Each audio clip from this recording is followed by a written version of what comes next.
Well, I think it was a challenging case, and I used to go through lots of challenging cases in my career, and I really like to do this because these kind of cases, I think it belongs to me.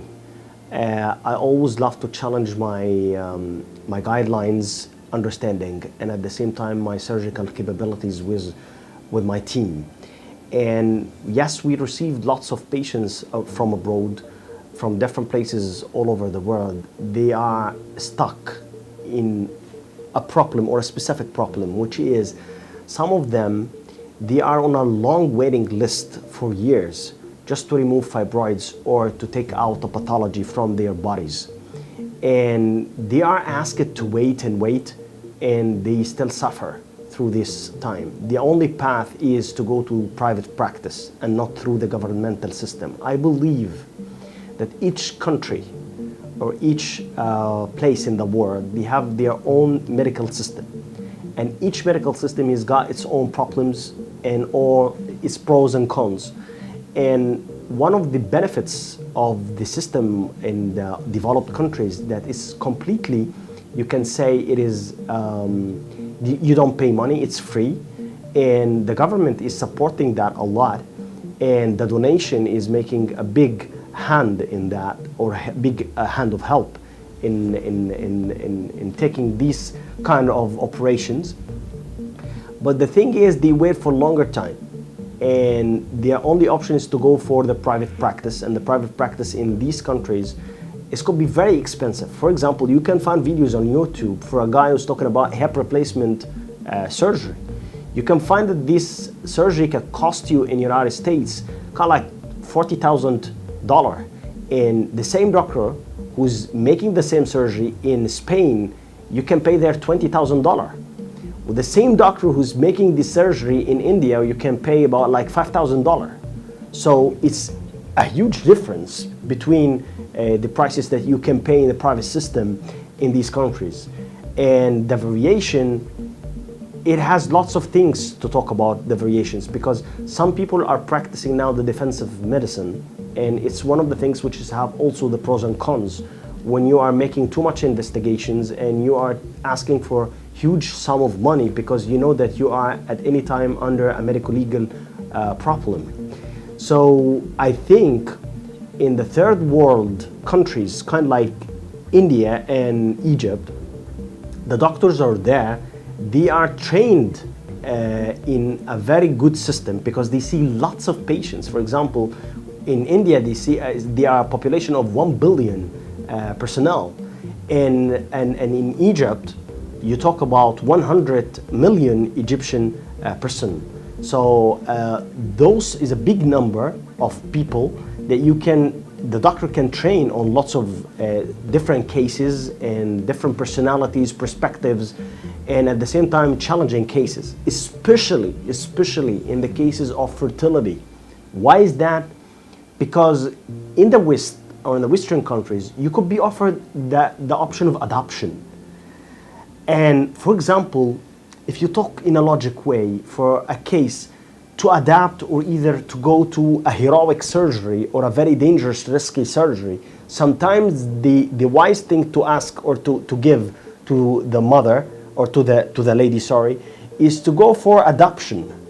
Or they can put her on hormonal treatment for years, which they put her in a pseudo or an artificial menopausal state. They get menopause for about 5 years just to try to make these fibroids or these tumors to shrink.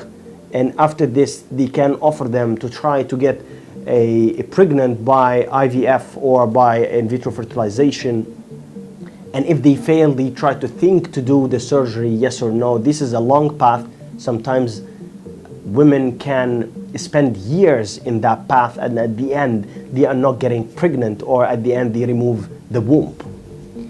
Especially in cases like this case, which we are talking about today, like it's a huge fibroid, and it's about 20 centimeter, 18 to 20 centimeter, and it's situated in the neck of the womb, and it's compressing the ureter, and it's compressing the rectum or the sigmoid colon, which is the area where you give your stool out.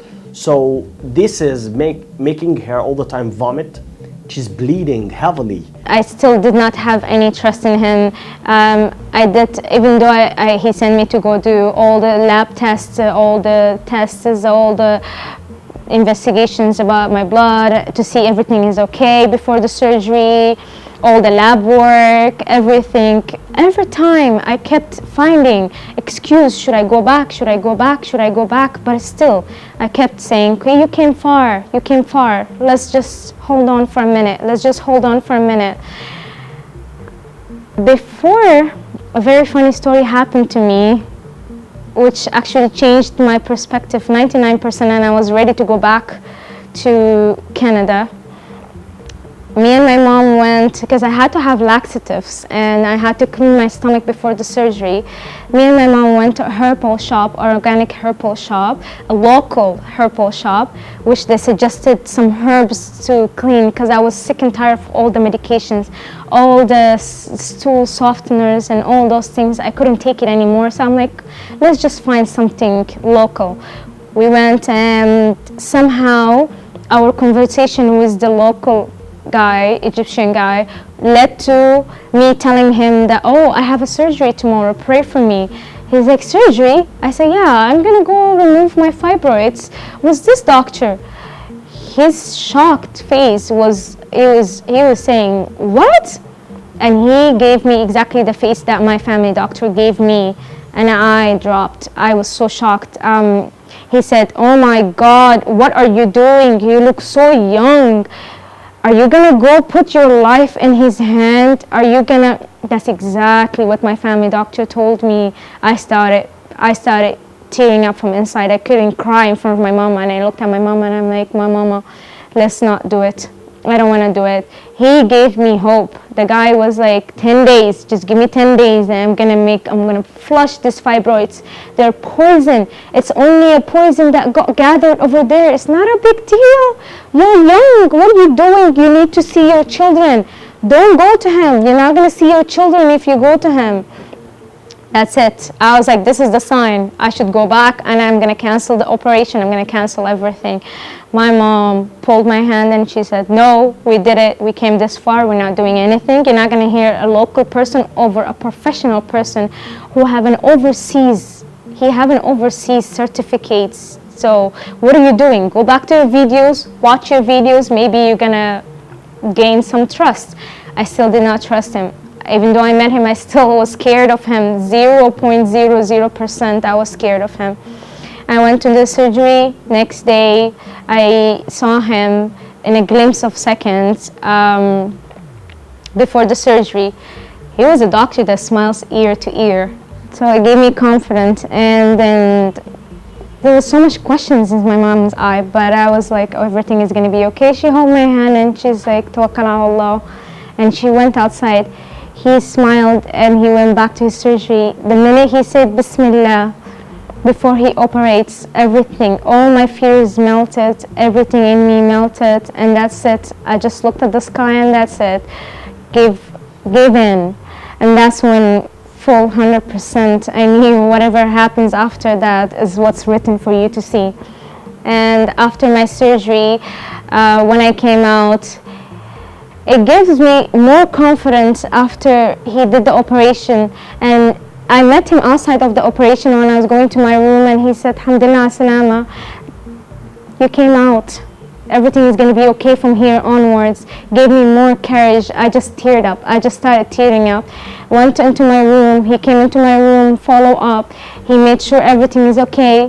His assistants call us, and that gave me more confidence that I'm not left out. My journey went on to be healthier and healthier and healthier from there.